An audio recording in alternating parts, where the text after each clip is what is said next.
Is this the body of Saif al-Arab Gaddafi?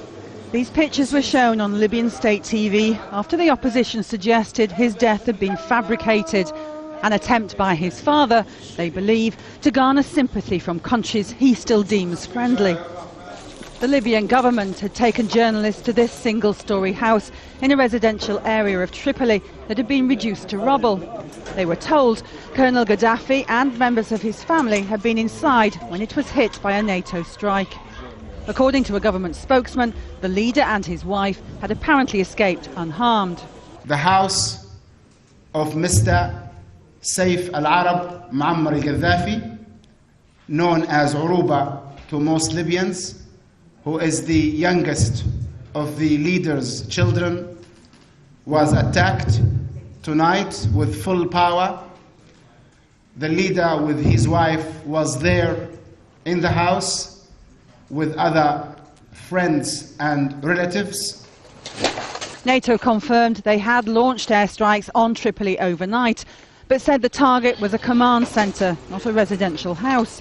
The head of the NATO mission in Libya, Lieutenant General Charles Bouchard, said they weren't in the business of targeting individuals, but added, "We regret all loss of life, especially innocent civilians harmed in this conflict."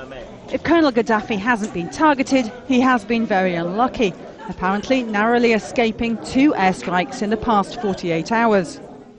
A bombardment hit within 50 metres of the state TV building where he was making a speech at dawn on Saturday. 29-year-old Saif al-Arab is one of the lowest profile members of Gaddafi's children. He studied in Munich in Germany.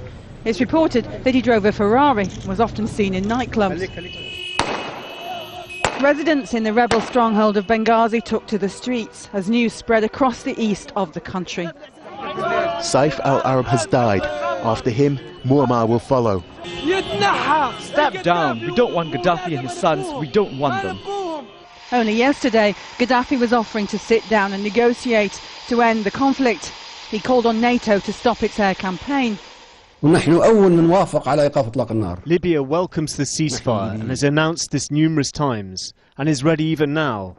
But NATO's response was of scepticism. Actions, not words, were needed if they were to trust his offer. Speculation that Saif al-Arab Gaddafi is not indeed dead at all just won't go away. But the International Council has said that indeed if Gaddafi has lost a son, at least he'll feel some of what the mothers and fathers who've lost sons and daughters in this conflict are also feeling. Sue Turton, Al Jazeera, Benghazi.